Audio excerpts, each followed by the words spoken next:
돈이 되는 뉴스 분석하겠습니다. 유진투자증권 명동지점 김영재 부장입니다. 부장님, 안녕하세요. 네, 안녕하십니까. 네, 명동에 사람이 정말 많이 줄었다면서요. 네, 지금 뭐 외국인들은 거의 찾아볼 수도 없고, 네. 뭐 일반인들 자체도 상당히 많이 줄어서 지금 뭐 아주 썰렁한 분위기라고 할 수 있겠습니다. 네. 자, 오늘 첫 번째 뉴스도 관련한 뉴스라고 볼 수 있겠습니다. 일본에서 한국과 중국까지 입국 제한을 강화한다는 소식이 나왔습니다. 관련해서 어떤 종목을 봐야 할까요? 네, 일단 관련주들로 소개된 종목들이 오늘 뭐 거의 대부분 지난 7월, 8월에 그 일본 제품 불매 운동 관련 테마주들이 많이 움직였는데, 사실 일본이 그 일본의 방문을 제한하는 그런 그 원인이 지금 코로나19 영향인데, 우리나라도 코로나19 영향을 현재 지금 받고 있는 상황에서 일본 제품 불매 운동으로까지 이것이 이어질 수 있을까 하는 의문을 가질 수밖에 없는 그런 상황입니다. 그리고 설사 불매 운동이 나타난다고 할지라도 그것이 테마주들의 실적 상승으로 이어지지 않을 가능성이 높기 때문에 네. 새로운 테마주로의 발전 가능성은 매우 제한적이다라고 보고 있습니다. 사실 그 불매 운동이 나오면서 사실 국산품 매수로 이어져야지만이 실적으로 이제 이어질 것으로 보일 수 있는데, 현재 그 코로나19 확산 방지를 위해서 사회적 거리두기 운동이 펼쳐지면서 불필요한 외출을 좀 자제함으로써 소비가 위축된 상황이기 때문에 일본에 대한 감정 악화만으로 소비가 살아날 가능성은 거의 없다고 볼 수밖에 없습니다. 그리고 일본 제품 불매 운동과 관련한 테마는 신선한 것이 아니고 이미 지난 해 그 7월과 8월에 투자자들이 경험한 바 있는 테마로서 그 당시에는 사실 일본이 수출 규제로 우리나라 반도체 산업이 직접적으로 피해를 보는 이른바 가장 좀 이슈가 중심되는 이슈였다라고 볼 수 있는데, 지금은 코로나19로 인해서 관련 마스크, 뭐 소독제, 진단키트, 치료제 개발이라는 보다 확실한 테마가 이들 테마보다도 앞서에 지금 기존에 존재하고 있다는 점에서 일본 불매 관련 테마가 새롭게 강력한 테마로 발전하기에는 한계가 있을 수밖에 없다고 보입니다. 그리고 더 중요한 것은 지난 7월과 그 8월에 그런 테마가 형성되면서 주가는 크게 오른 후에 좀 하락한 바 있는데, 실제 지난 3분기 실적에서 이들 종목들의 실적이 과연 불매 운동이 도움이 되었는지도 좀 의문스러운 그런 상황입니다. 오늘 사실 가장 강한 흐름을 보이고 있는 쌍방울의 경우에는 지난해 3분기 실적이 영업이익은 뭐 1억 미만의 소폭 흑자였는데, 네. 순이익은 오히려 1억 5천만 원 적자로서 전년 대비 적자 전환했다는 그런 특징이 있습니다.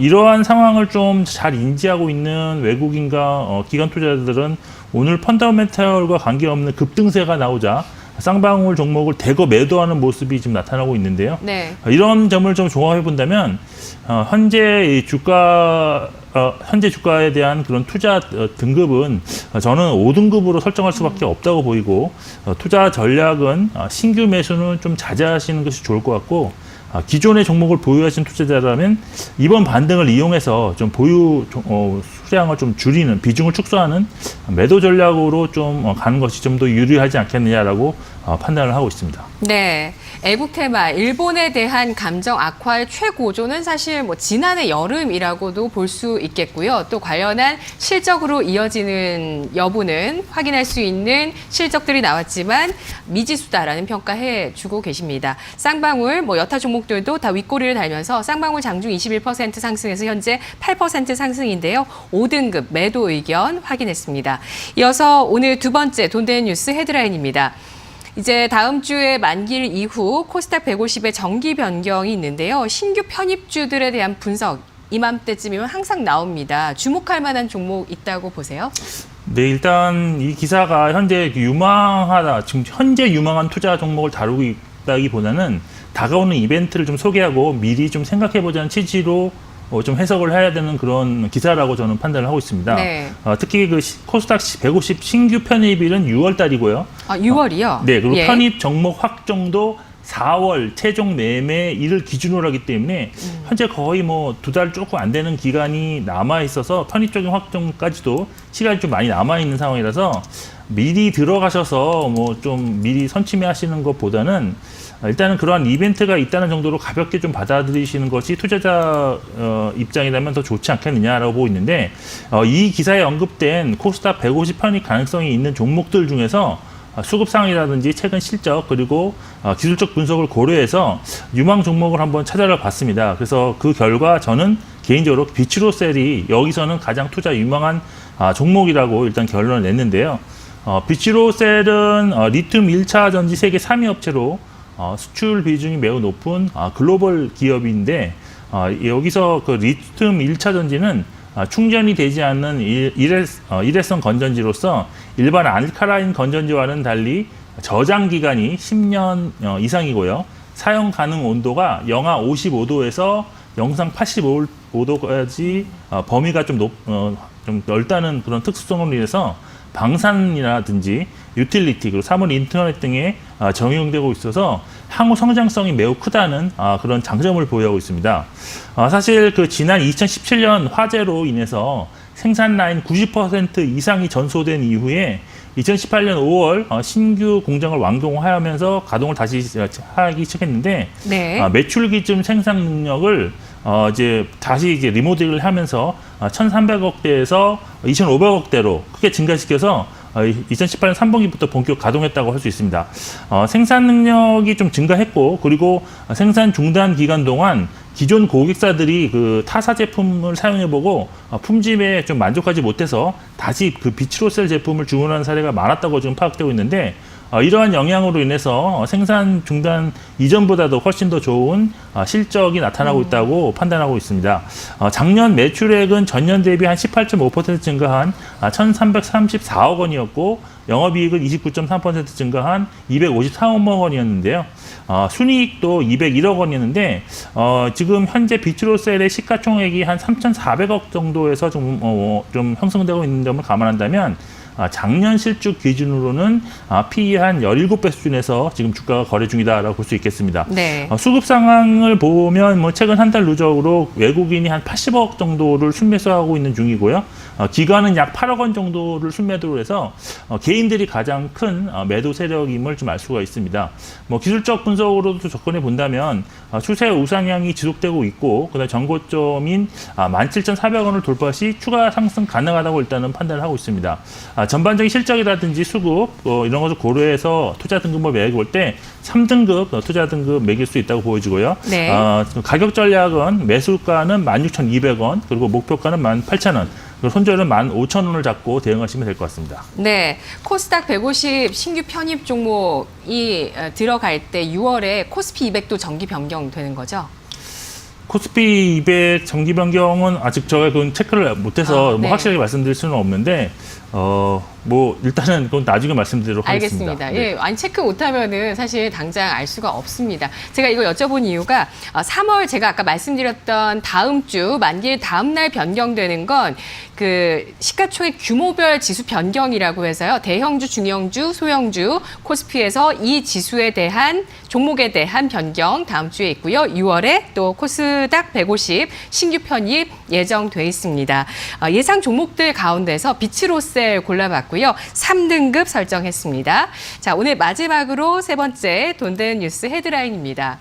외국인이 언제 돌아오나에 대해서 시장 주목하고 있고요. 그래도 매도하는 가운데서 매수하는 종목들을 주목하는 의견을 보도로 알아봤습니다. 이 가운데서 전략 있을까요? 네, 일단 언제 돌아오냐에 대해서 잠깐 제 의견을 말씀드리면 네. 저는 다음 주에 있어 12월 선물 옵션 3월 동시만기 이후에는 외국인이 적극적으로 매수할 가능성이 있다라고 보여지는데 네. 일단 왜 그러냐면 선진국의 지금 기준금리 인하가 진행되고 있는 상황에서 사실 환율 효과에 따라서 자본이득을 취할 수 있는 외국인들은 지금 포지션을 매수로 전환해야 되지만 기존의 3월 선물 옵션 동시 만기에서 포지션을 하방으로 베팅하고 있는 상황에서 지금 바꾸기보다는 일단은 이벤트를 지난 이후에 그 전후로 매수로 전환될 가능성이 매우 높다라고 저는 보고 있습니다. 그래서 네. 이런 좀 참고하실 필요가 있고 외국인이 매수하고 있는 업종은 아무래도 제가 볼 때 현재 코로나19 상황에 가장 좀 실적이 더 부각될 수 있는 종목들 위주로 매수를 하고 있다고 보여지고, 그리고 매도를 하고 있는 종목 중에 시가총액 대형주가 많은 점은 아무래도 최근 들어서 환율이 크게 좀 상승하면서 외국인 매도를 유발했기 때문이라고 보고 있습니다. NC소프트 지금 현재 그 코로나19 영향에 크지 않은 업종에 포함되고 있는데 네. 지금 코로나19로서 사실 지금 사회적 거리두기라든지 이런 것 때문에 생산이 위축되고 소비가 위축되고 있는 상황에서 지금 온라인 컨텐츠 관련 주라든지 바이오 업종에 대한 매기는 지속적으로 나타날 수 있다고 저는 보고 있습니다. 그래서 게임이라든지 드라마, 웹툰, 그리고 바이오 업종 내 상당히 좀 장기 소외받았고 지금 수급이 좀 들어오고 있는 종목들은 지속적으로 보아야 되는데, 네. NC소프트가 사실 4분기의 실적은 예상보다는 조금 낮았습니다. 아무래도 뭐 일회성 비용들이 조금 나타났고, 여기에 2월 되는 그런 매출과 관련해서 아이템 판매와 관련해서 2월 되는 그런 물량들이 좀 있었기 때문에 오히려 1분기에는 상당히 실적 개선이 나타날 가능성이 높습니다. 그리고 4분기에 또 특징적이었던 점이 신규로 지금 리니지2 모바일을 런칭을 했는데 하루 평균 매출이 50억 원이라는 예상보다 훨씬 더 높은 매출이 나타나고 있고, 또 여기에 기존 리니지 모바일 매출이 오히려 증가했다는 점도 좀 특이한 점입니다. 보통 네. 신규 게임이 런칭을 하면 기존 와. 게임의 그런 유저들을 좀 잡아가는 뭐 카니발제이션이 나타날 수 있는데 그런 게 안 나타났다는 점에서 상당히 네. 좀 긍정이고, 이건 뭔가요? 충성도인가요? 아무래도 신규로 좀 이렇게 유저들이 또 새롭게 들어왔다고 볼 수도 있지 않겠느냐라는 네. 분석이 좀 많은 상황이고요. 예. 그래서 뭐 올해 일단 크게 보면 실적 개선이 가능하다는 점, 그리고 서비스 지역을 대만이라든지 일본으로 더 확장한다는 점, 그리고 신작 출시 기대감이 또 있습니다. 그래서 네. 이거는 뭐 확실한 건 아닌데 기대감이 좀 항상 작용했기 때문에 견조한 주가 흐름이 나타날 가능성이 높습니다. 현재 주가가 지금 올해 예상 실적 기준으로 PER로 보면 지금 며칠 동안 많이 상승을 해서 지금 18.5배까지 상승해 있는데, 그렇지만 외국인은 기사에서 나타난 것처럼 지속적으로 지금 매수를 하고 있고 한 달 누적으로 한 1,070억 정도를 순매수했습니다. 기간은 반면에 지금 981억 원 순매도인데, 기간 최근에는 좀 매수를 다시 하고 있는 모습을 보여지기 때문에 여기서 좀 추가적인 상승은 지금 전고점을 뚫은 상황이기 때문에 좀 가능하지 않겠냐 판단하고 있습니다. 전반적으로 한 3등급 정도로 투자 등급을 매길 수 있고, 네. 매수가는 69만 5천 원, 목표가 77만 원, 그리고 손절가는 64만 5천 원 잡고 대응하시면 좋을 것 같습니다. 등급이 생각보다 좀 낮은 측면도 있는데 이유는 뭘까요? 그거 왜 그러냐면, 지금 기존에 제가 지금 현재 가장 좋게 보는 섹터는 바이오 업종인데, 네. 바이오 업종에 이거보다도 훨씬 더 좋은, 그리고 밸류션이 아니죠. 뭐 기존에 소외되어서 지금 현재 수급이 들어오고 있는 종목들이 신규로 시작하는 업종들이 2등급을 받을 수 있는 그런 업종이 좀 바이오 업종이 많이 포진하기 때문에, 네. NC소프트는 이미 기존에 많이 지금 가장 신규로 최적인 타이밍은 아니다라고 좀 보고 있기 때문에 타이밍상. 3등급 예. 정도가 좀 무난할 것으로 보고 있습니다. 알겠습니다. 올해 실적 개선세가 이어지고요. 또 리니지2M의 해외 지역 서비스 확대, 또 신규 게임까지 포진을 하고 있습니다. 연중 내내 모멘텀이 있다, 이런 분석도 나왔었는데요. 주가 사상 최고가 경신 이후에 쉬어갑니다. 3등급 받았고요. 69만 5천 원의 매수가, 목표 주가는 77만 원, 손절가는 64만 5천 원 제시하고 있습니다. 분석 잘 들었습니다.